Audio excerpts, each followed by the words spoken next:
So welcome back twelfthies. I hope board बड़े जोर शोर से हो रहे हैं आपके बोर्ड एग्जाम्स। और आज हम हैं अपने यूनिट नंबर 5 के रिवीजन पर। यूनिट 5 पृष्ठ रसायन, उसमें इंपॉर्टेंट टॉपिक्स हैं स्वर्ण संख्या, रक्षी कॉलॉइड, स्कंदन क्षमता, द्रव स्नेही और द्रव विरोधी कॉलॉइड, विद्युत कण संचलन, पेप्टीकरण, हार्डे-शुल्ज का नियम हम सीखेंगे और फिर कोलाइडी विलयनों का शोधन। डिलीशन के बाद 30% डिलीट सिलेबस के बाद आपके पास ये सब इंपॉर्टेंट टॉपिक्स हैं जो आज इस यूनिट में हम कवर करेंगे और इनसे बाहर आपका बोर्ड में नहीं आ सकता। ठीक है, तो चलिए बिना टाइम वेस्ट करें लेट्स स्टार्ट।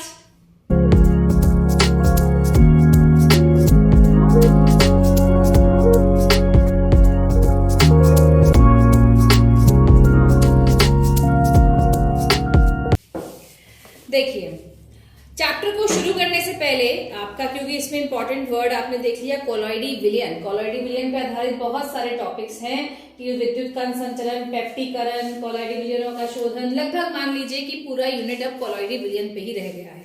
तो सबसे पहले आइए हम देख लेते हैं कि कोलॉइडी विलयन और वास्तविक विलयन में क्या क्या अंतर होते हैं। वास्तविक विलयन, जैसे कि मान लीजिए आपने पानी में चीनी को घोला हुआ है, ये हो जाएगा तुम्हारा वास्तविक विलयन। ठीक है, नॉर्मल सोल्यूशन, ट्रू सोल्यूशन जिसको हम बोलते हैं। और कोलॉइडी विलयन हो जाएगा जैसे कि आपका गोंद, जिलेटिन, है ना, ये हो जाएंगे तुम्हारे कोलॉइडी विलयन। अब इनको दिमाग में रखते हुए सारे के सारे आप डिफरेंसेस देखो, स्क्रीन पे दिख भी रहे होंगे। जो वास्तविक विलयन है वो है समांगी और कोलॉइडी विलयन वो है विषमांगी। समांगी और विषमांगी क्या होते हैं ये मुझे बताने की जरूरत नहीं है, आपको पता ही होगा। और अगर नहीं मालूम है तो कमेंट बॉक्स में आप पूछ लेना, वहां पर आपको रिप्लाई मिल जाएगा। कणों के आकार, वास्तविक विलयन में जो कणों का आकार है वो बहुत छोटा होता है, यानी कि 1 नैनोमीटर से कम। और कोलॉइडी विलयनों में जो आकार है वो 1 नैनोमीटर से लेकर 1000 नैनोमीटर के मध्य होता है, यानी कि इसके कणों का आकार थोड़ा बड़ा होता है। वास्तविक विलयनों का अनुभार कम है, कोलॉइडी विलयनों का अनुभार अधिक। परासरण दाब वास्तविक विलयन में अधिक होता है और कोलॉइडी विलयनों में कम। पारदर्शिता, कोलॉइडी विलयनों में पारदर्शिता जो है वो पारभासकता जैसी होती है, मतलब पूरा क्लियर नहीं होती। लेकिन जो हमारे वास्तविक विलयन है वो पूर्णतः पारदर्शी होते हैं। अगर छानने की बात करते हैं, वास्तविक विलयन बहुत आसानी से छन जाते हैं, मतलब इसको आप छन्नी से छानेंगे तो सब कुछ छन्नी से नीचे निकल जाएगा, कुछ भी अलग से नहीं सेपरेट होगा। लेकिन जो कोलॉइडी विलयन है वो सामान्य छन्नी से तो छन जाएंगे, और अगर आप उसको फिल्टर पेपर से छानते हो, चर्म पत्र मतलब फिल्टर पेपर, मेम्ब्रेन, झिल्ली जिसे बोलते हैं, अगर आप चर्म पत्र से छानोगे तो उसके कण ऊपर रुक जाएंगे और सोल्यूशन आपका छन जाएगा। उसके बाद वास्तविक विलयन के कणों को नेत्रों या सूक्ष्मदर्शी माइक्रोस्कोप यानी कि किसी से भी आप नहीं देख सकते। अगर आप नेत्रों से देख रहे हैं तब जैसा लग रहा है, और अगर आप उसको माइक्रोस्कोप से देख रहे हैं तब भी वो वैसा ही लगेगा। कोलॉइडी विलयन के कण जो होते हैं उनको अगर आप सूक्ष्मदर्शी से देखते हैं, माइक्रोस्कोप से देखते हैं, तो उसके कणों को देखा जा सकता है। ठीक है, वास्तविक विलयन में जो रंग है वो विलयन के कणों पर निर्भर करता है। उसमें अणु, आयन क्या लिया है आपने, किसका विलयन बनाया है, उसके हिसाब से वास्तविक विलयन का रंग आ जाता है। और सेम इसी प्रकार से जो कोलॉइडी विलयन है उनका रंग भी डिपेंड करता है कि आपने किसका कोलॉइड बनाया है। टिंडल प्रभाव, वास्तविक विलयन जो है वो टिंडल प्रभाव नहीं दर्शाते, कोलॉइडी विलयन टिंडल प्रभाव दर्शाते हैं। टिंडल प्रभाव पता ही होगा, प्रकाश को फैलाना, स्कैटर करना प्रकाश की किरणों को, वो होता है टिंडल प्रभाव। तो जो वास्तविक विलयन है उसमें टिंडल प्रभाव नहीं है और कोलॉइडी विलयनों में टिंडल प्रभाव है। उसके बाद विद्युत कण संचलन, उससे पहले ब्राउनी गति। ब्राउनी गति वास्तविक विलयनों में नहीं होती है लेकिन कोलॉइडी विलयनों में होती है। विद्युत कण संचलन, यह भी हम आगे सीखेंगे भी, ये ध्यान रखना, वास्तविक विलयन में नहीं होती है और कोलॉइडी विलयनों में होती है। स्कंदन, वास्तविक विलयनों के में स्कंदन संपन्न नहीं हो सकता, उनको हम स्कंदित नहीं कर सकते, लेकिन कोलॉइडी विलयनों को हम कर सकते हैं। ये भी चैप्टर में भी हम आगे पढ़ेंगे कि स्कंदन क्या होता है। उसके बाद गुरुत्वीय बलों का प्रभाव, वास्तविक विलयन पर कोई प्रभाव नहीं है लेकिन कोलॉइडी विलयनों पर होता है। तो ये मैंने आपको एक बार एक ओवरव्यू दे दिया कि कोलॉइडी विलयन होता क्या है। एक बार ये चीजें आप दिमाग में रखिए, और वैसे भी ये टेबल जो आपको दिख रहा है स्क्रीन पे, इस टेबल को आप अच्छे से पढ़ लो, लर्न कर लो, ये काफी इंपॉर्टेंट है, इसमें से कुछ ना कुछ क्वेश्चन तो बन ही जाता है। ठीक है, अब हम अपने अगले टॉपिक की तरफ मूव करते हैं। चलिए, अब आपको ये समझ में आ गया कि कॉलॉइड क्या है। अब आपको चैप्टर समझने में आसानी रहेगी। तो सबसे पहले हम आते हैं द्रव स्नेही और द्रव विरोधी कॉलॉइडों पर। द्रव स्नेही और द्रव विरोधी कॉलॉइड समझने से पहले आप ये समझिए, जब भी आपको कॉलॉइड बनाना है उसमें आपको दो चीजें आवश्यक होती हैं, परिक्षिप्त प्रावस्था और परिक्षेपण माध्यम। जैसे अगर आपको विलयन बनाना होता है तो विलयन बनाने में चीनी, अगर हम शुगर सॉल्यूशन बना रहे हैं तो चीनी और जल चाहिए ना, पानी में चीनी को मिलाएंगे, उसको घोलेंगे, फिर वो चीनी का विलयन बन जाएगा। सेम वे जब भी आपको कोई भी कॉलॉइड बनाना है तो आपको उसमें परीक्षित प्रावस्था की आवश्यकता है और परिक्षेपण माध्यम की आवश्यकता है। यदि परीक्षित प्रावस्था और परिक्षेपण माध्यम के बीच में बहुत स्ट्रॉन्ग अट्रैक्शन है, बहुत आसानी से वो मिल जाते हैं, बस हमने दोनों चीजों को मिलाया, घोला और सोल तैयार हो गया, कॉलॉइड तैयार हो गया, तो ऐसे कॉलॉइड होते हैं द्रव स्नेही कॉलॉइड। ठीक है, जिन कॉलॉइडों में परीक्षित प्रावस्था और परिक्षेपण माध्यम के बीच में अट्रैक्शन होती है। परीक्षित प्रावस्था और परिक्षेपण माध्यम समझ में आ गया होगा। जिसको आप कम क्वांटिटी में ले रहे हैं वो है परीक्षित प्रावस्था और जो ज्यादा क्वांटिटी में है वो है परिक्षेपण माध्यम। ठीक है, सेम लाइक योर विलय एंड विलायक। और अगर उनके बीच में स्ट्रॉन्ग अट्रैक्शन नहीं है, आसानी से मिलाने पर वो नहीं मिल रहे हैं, तो हमें कोई ना कोई टेक्निक अप्लाई करनी पड़ेगी, तब जाकर उनका विलयन, उनका कॉलॉइड विलयन तैयार होगा। ये वाले जो कॉलॉइड्स होते हैं ये हैं आपके द्रव विरोधी कॉलॉइड। ठीक है, इनमें डिफरेंशिएट करने के लिए भी मैं आपको एक टेबल दिखाती हूँ और हम उस टेबल को स्टडी करेंगे। चलिए देखिए, आपको स्क्रीन पे दिखा दिया है मैंने द्रव स्नेही और द्रव विरोधी कॉलॉइड। द्रव स्नेही कॉलॉइड जैसा मैंने अभी आपको बताया ही था, इन्हें सरलता से बनाया जा सकता है और द्रव विरोधी कॉलॉइडों का निर्माण कठिन है। इनको बनाने के लिए आपके पास विशिष्ट विधियां होती हैं। द्रव स्नेही कॉलॉइडों में कणों के जो आकार है वो कुछ बड़े बड़े होते हैं, लेकिन द्रव विरोधी कॉलॉइड में आपके पास कण जो है वो हजारों अणुओं के समूह द्वारा बनते हैं। यानी कि अकेला कण जो है वो बहुत छोटा है, लेकिन उनको हम ज्वाइन करके कॉलॉइडी विलयन के साइज तक लेके आते हैं, 1 नैनोमीटर से बड़ा उसको करते हैं। कॉलॉइडी विलयनों में जो द्रव स्नेही कॉलॉइड है उनकी प्रकृति उत्क्रमणीय प्रकृति है, मतलब उनको आराम से बनाया जा सकता है, फिर उनको पुनः अपनी ओरिजिनल स्टेट में परिवर्तित किया जा सकता है। दोबारा आप चाहें तो फिर बना सकते हैं, फिर उसको ओरिजिनल स्टेट में ला सकते हैं। लेकिन द्रव विरोधी कॉलॉइड जो है वो अनुत्क्रमणीय है, यानी कि ये एक बार जब कॉलॉइड बन जाते हैं उसके बाद इनको ओरिजिनल कंडीशन में लाना थोड़ा सा डिफिकल्ट है। चालकता, द्रव स्नेही कॉलॉइड जो होते हैं उनमें चालकता उच्च होती है और द्रव विरोधी कॉलॉइडों में जो चालकता है वो कम होती है। विद्युत का प्रभाव द्रव स्नेही कॉलॉइड पर कोई नहीं है, लेकिन द्रव विरोधी कॉलॉइडों पर विद्युत अपघट्य डालने पर वह स्कंदित हो जाते हैं। द्रव स्नेही कॉलॉइडों के कणों पर कोई आवेश नहीं होता है और द्रव विरोधी कॉलॉइडों के कणों पर आवेश होता है। इसी वजह से विद्युत पे उनका प्रभाव आता है। विद्युत जब हम जिसमें विद्युत पदार्थ मिला रहे हैं, क्योंकि इनके पास अपने चार्ज हैं, अपने आवेश हैं, इसीलिए ये स्कंदित हो रहे हैं। जलयोजन, आपके पास द्रव स्नेही कॉलॉइड बड़ी तीव्रता से जलयोजित होते हैं, लेकिन द्रव विरोधी कॉलॉइड जल्दी से जलयोजित नहीं होते हैं। टिंडल प्रभाव द्रव स्नेही वाले नहीं दिखाते, लेकिन द्रव विरोधी वाले टिंडल प्रभाव को दिखाते हैं। स्थायित्व, द्रव स्नेही कॉलॉइड स्थायी हैं, इनका स्कंदन आसानी से नहीं हो सकता, लेकिन जो द्रव विरोधी कॉलॉइड है वो उसके विपरीत कम स्थायी हैं और आसानी से स्कंदित हो जाते हैं। उदाहरण के तौर पे आपको दिख रहा होगा स्क्रीन पे, द्रव स्नेही कॉलॉइडों के उदाहरण हैं गोंद, जिलेटिन, स्टार्च, और द्रव विरोधी कॉलॉइडों के उदाहरण है आपका aluminium hydroxide, iron hydroxide, silver etcetera. ठीक है, तो ये था आपका द्रव स्नेही और द्रव विरोधी कॉलॉइडों में अंतर। ये आपका एक इंपॉर्टेंट टॉपिक हो गया।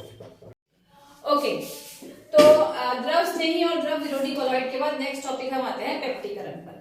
पेप्टीकरण क्या होता है?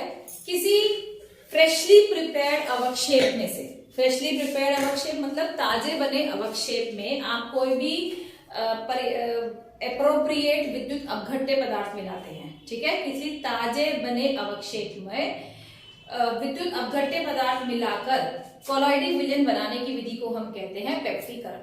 तो पेप्टीकरण या पेप्टाइजेशन भी कह सकते हैं इसको। पेप्टीकरण मतलब किसी भी फ्रेशली प्रिपेयर्ड ताजे बने अवक्षेप में विद्युत अपघट्य पदार्थ मिलाकर कॉलॉइड को बनाना।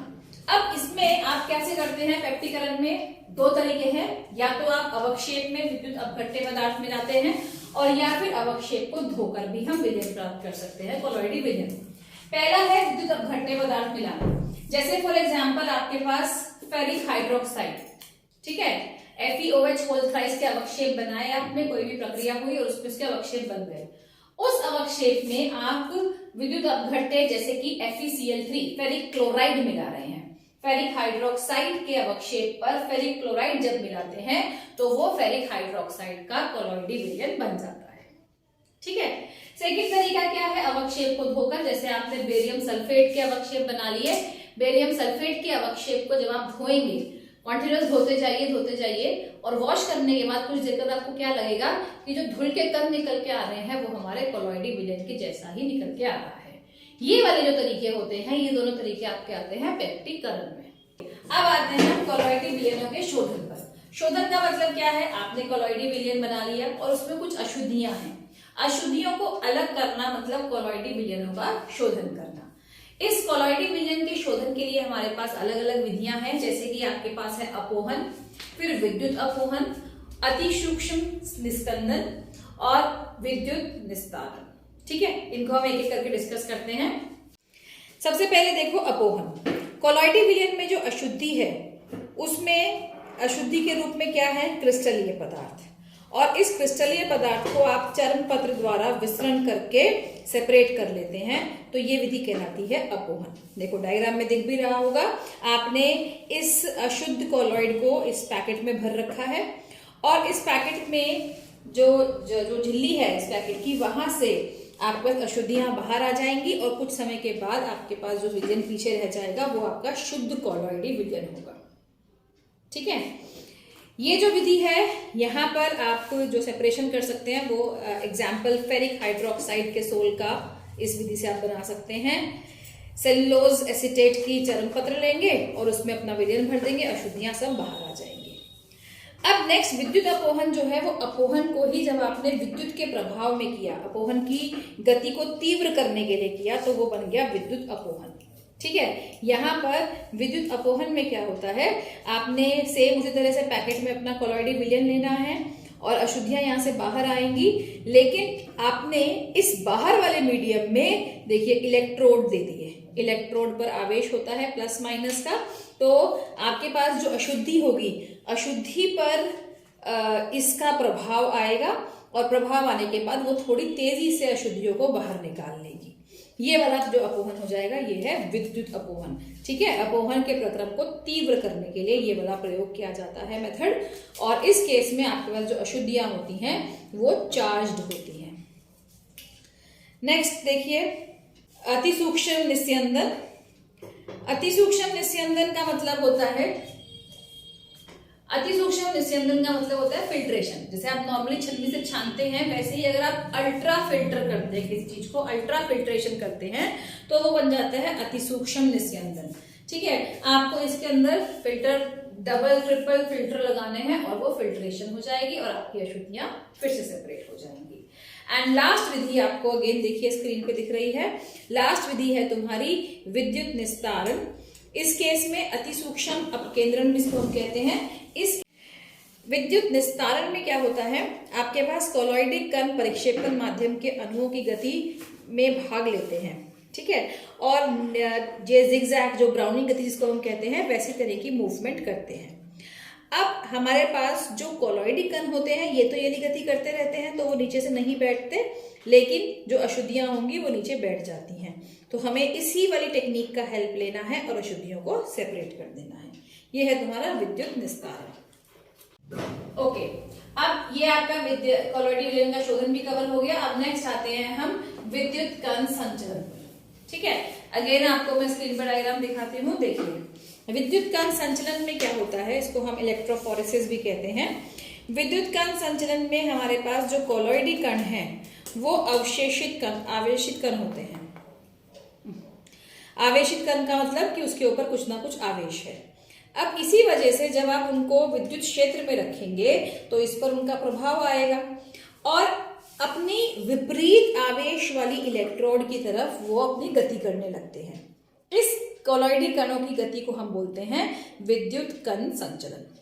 ठीक है, तो जो हमारे कोलॉइडी कण हैं, अगर वो कैथोड की तरफ जा रहे हैं, कैथोड की तरफ जब वो गति करेंगे उसको हम बोलेंगे धन कण संचलन यानी कि कैटाफोरेसिस, और अगर वो एनोड की ओर जा रहे हैं तो उसे हम कहेंगे ऋण कण संचलन यानी कि एनाफोरेसिस। अब कोलॉइडी कण ऋणात्मक इलेक्ट्रोड के पास एकत्रित वो होंगे जिनके पास खुद का धनात्मक आवेश होगा, और धनात्मक इलेक्ट्रोड के पास वो होंगे जिनके पास ऋणात्मक आवेश होगा, जैसे मैंने आपको बताया ना कि विपरीत आवेश वाले। तो हमें क्या करना है, ऐसा एक यू शेप का कंटेनर लेना है, यू आकार का, और इस कंटेनर के अंदर हमने ये प्लैटिनम के इलेक्ट्रोड लगाए हुए हैं, आपको दिख रहे होंगे स्क्रीन पे, मैंने मार्क भी कर दिया, ये प्लैटिनम के इलेक्ट्रोड लगे हुए हैं। ठीक है, इस प्लैटिनम के इलेक्ट्रोड पर आवेश है, एक तरफ प्लस का एक तरफ माइनस का, और आपने इस यू ट्यूब के अंदर अपना जो भी कोलॉइडी विलयन है वो भर लिया। कोलॉइडी विलयन इसमें भरने के बाद क्या होगा, उस पे जो आवेश है वो अपने विपरीत आवेश की तरफ चले जाएंगे। तो एग्जाम्पल जैसे हमने यहाँ पर एग्जाम्पल डायग्राम में भी दिया हुआ है, हमने As2S3 आर्सेनस सल्फाइड का कोलॉइड लिया है। इसमें हमारे पास जो कण होंगे वो अपने विपरीत इलेक्ट्रोड की तरफ मूव करेंगे, जो आर्सेनस के कण हैं वो नेगेटिव वाले इलेक्ट्रोड की तरफ, और जो सल्फाइड के कण हैं वो पॉजिटिव वाले इलेक्ट्रोड की तरफ। और इस तरह इनकी मूवमेंट के बाद क्या होगा, हमारे जो कोलॉइड्स हैं वो विद्युत कण संचलन शो करने लग जाते हैं। तो कोलॉइडी विलयन पर विद्युत क्षेत्र का प्रभाव जो है वो आपको देखने को मिल जाएगा। ठीक है, ये होता है तुम्हारा विद्युत कण संचलन। विद्युत कण संचलन का अनुप्रयोग क्या है, ये वाली विधि आप यूज कर सकते हैं जल के शोधन में। जैसे कुछ अशुद्धियां होंगी तो वो अशुद्धियां चार्ज के अकॉर्डिंग सेपरेट हो जाएंगी। इसके अलावा जो चिमनीज लगी रहती हैं फैक्ट्रीज के ऊपर, तो उस चिमनी में से हम जो एयर निकलती है वो एयर को हम विद्युत कण संचलन करके निकालते हैं, ताकि उसमें से अशुद्धियां सेपरेट हो जाए और क्लीन एयर चिमनी से बाहर निकले। तो ये होता है विद्युत कण संचलन के अनुप्रयोग। अब आपके पास ये 4 टॉपिक्स रह गए हैं और ये सब कुछ आपस में रिलेटेड है। सबसे पहले हम स्कंदन समझते हैं, स्कंदन क्या होता है। देखिए, कोलॉइड के जो कण हैं उन पर कुछ ना कुछ आवेश है। अब यदि हम उसके अंदर कोई भी विद्युत अपघट्य पदार्थ मिलाते हैं और वो उसके उस आवेश को खत्म कर देगा, तो यानी कि जो हमारे कोलॉइड के कण हैं वो अवक्षेपित हो जाएंगे। इस अवक्षेपन को हम बोलते हैं स्कंदन।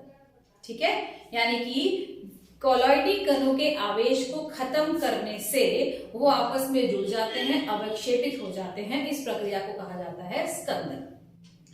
स्कंदन को करने के लिए बहुत सारे तरीके हैं। सबसे पहला तरीका तो यही हो गया कि हमें मालूम है कणों पर कौन सा आवेश है, उसके विपरीत आवेश वाला कोलॉइड उसमें मिला लीजिए और दोनों को पारस्परिक स्कंदित कर दीजिए, या कॉन्टिन्यूअस उबाल कर, या आप उसको ठंडा कर, या फिर अपोहन कर, या विद्युत अपोहन कर। ये आप रिपीटेड करते जाएंगे तो आपका कोलॉइड खराब हो जाएगा, कोलॉइड स्कंदित हो जाएगा।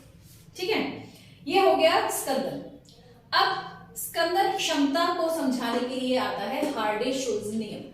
ठीक है, हार्डे-शूज नियम स्कंदन क्षमता ये समझाएगा कि जब भी आपने कोई विद्युत अपघट्य पदार्थ लिया है स्कंदित करने के लिए, तो उस विद्युत अपघट्य पदार्थ में उपस्थित कणों के ऊपर जितना बड़ा उसका आवेश होगा उतनी बड़ी उसकी स्कंदन क्षमता होगी। ठीक है, फॉर एग्जाम्पल मान लीजिए मेरे पास जो कोलॉइड है वो ऋणावेशित है, नेगेटिवली चार्ज वाला है, और मुझे उसका स्कंदन करना है, तो मैं कुछ भी उसके अंदर धनावेश वाला मिलाऊंगी, प्लस चार्ज वाला मिलाऊंगी।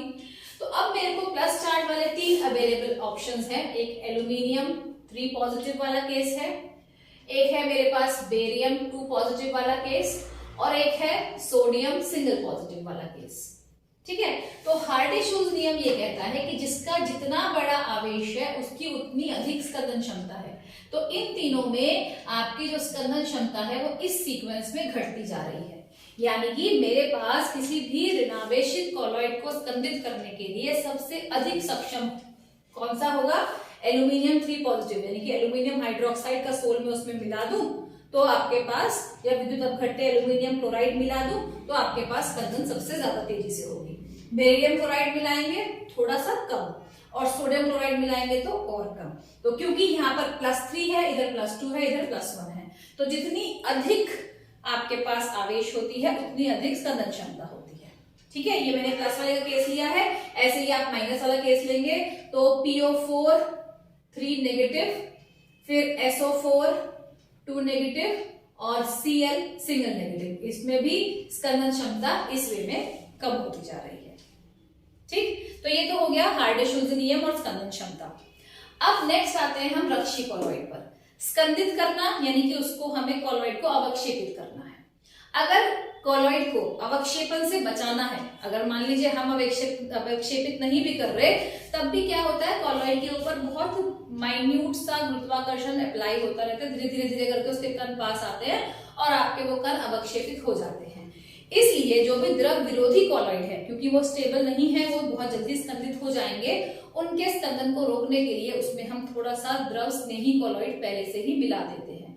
ऐसे द्रव स्नेही कॉलॉइड जो स्कंदन को रोक सकते हैं, उन कॉलॉइडों को हम बोलते हैं रक्षी कॉलॉइड। ठीक है, जैसे कि हीमोग्लोबिन, जिलेटिन, गम, ये सब आपके रक्षी कॉलॉइड होते हैं। तो रक्षी कॉलॉइड क्या हो जाएंगे, वो कॉलॉइड जो स्कंदन होने से द्रव विरोधी कॉलॉइड को रोक लेते हैं, और रक्षी कॉलॉइड खुद से द्रव स्नेही कॉलॉइड होते हैं। ठीक है, छोटी छोटी डेफिनेशंस हैं। उसके बाद स्वर्ण संख्या। स्वर्ण संख्या क्या है, आपके पास 10 मिलीलीटर गोल्ड सोल्ट को 10% सोडियम क्लोराइड के 1 मिलीलीटर डालने पर स्कंदन को रोकने के लिए कितना रक्षी कॉलॉइड की आवश्यकता है, वो हो जाएगी उसकी स्वर्ण संख्या। इट मीन्स जिसकी स्वर्ण संख्या जितनी कम है उसकी रक्षण क्षमता उतनी ज्यादा है ना। कम मात्रा में मिला रहे हैं तो यानी कि वो स्ट्रॉन्ग रक्षण कर सकता है। तो स्वर्ण संख्या में आपको एक और चीज याद रखनी है कि स्वर्ण संख्या इज इनवर्सली प्रोपोर्शनल टू उसकी स्कंदन क्षमता। ठीक है, अगर रक्षी क्षमता, सॉरी नॉट स्कंदन, रक्षी क्षमता, अगर आपके पास गोल्ड नंबर अधिक है तो रक्षी क्षमता कम है, और गोल्ड नंबर जिस कॉलॉइड का कम होगा उसकी रक्षी क्षमता अधिक होगी। ठीक है, तो ये अब आपका कंप्लीट हो गया ये वाला यूनिट भी। इस यूनिट को रिवाइज कर लो। इस यूनिट में न्यूमेरिकल रिलेशनशिप तो कुछ ज्यादा तो कुछ था नहीं, सब कुछ थ्योरी ही है, तो लर्निंग करनी पड़ेगी, इसको आप लर्न करो। और नेक्स्ट इसके बाद आपकी जो अगली टॉपिक है इनऑर्गेनिक केमिस्ट्री, अगली वीडियो उसके लिए आएगी। ठीक है, उसके लिए मैं प्लान कर रही हूँ कि मैं शायद आपकी लाइव स्ट्रीमिंग कंडक्ट कर दूं, तो लाइव स्ट्रीमिंग के लिए भी आप प्रिपेयर्ड रहना। जैसे भी होगा आपको इन्फॉर्मेशन मिल जाएगी यूट्यूब पर, मैं उसका अपडेट डाल दूंगी और फिर हम उसकी लाइव स्ट्रीमिंग करके आपका वो वाले चैप्टर्स भी कवर कर सकते हैं। और अगर पॉसिबल हुआ तो मैं शायद वीडियोस भी अपडेट कर दूंगी। So stay tuned. अगेन इस चैनल पे अगर आप नए हैं तो उसको सब्सक्राइब करिए। अपने फ्रेंड्स को, जो लोग और भी स्टूडेंट्स हैं जो लोग 12th का बोर्ड एग्जाम इस बार देने वाले हैं, उनको भी इसको शेयर कर दीजिए इसका लिंक, ताकि उनकी भी तैयारी हो जाए। चैप्टर 1 to 5, यूनिट 1 to 5 हम सारे वीडियोस अपलोड हो चुके हैं। जिन्होंने नहीं देखे हैं वो पीछे जाकर आप वीडियोस देख लीजिए, प्लेलिस्ट पर सारे वीडियोस अवेलेबल हैं। ठीक है, तो आज की इस वीडियो को देखने के बाद अब मैंने आपके लिए एक छोटा सा होमवर्क भी सोचा है। तो वीडियो के लास्ट में आपको वो क्वेश्चंस दिखेंगे, उन दोनों क्वेश्चंस का आप आंसर सोचिएगा, और जब हम नेक्स्ट वीडियो स्टार्ट करेंगे या जब भी आपसे नेक्स्ट बात करते हैं या कमेंट्स में जैसे भी आप लगे, आप उसका रिप्लाई मुझे दीजिएगा। ठीक है, I will be waiting for your reply. See you soon, bye.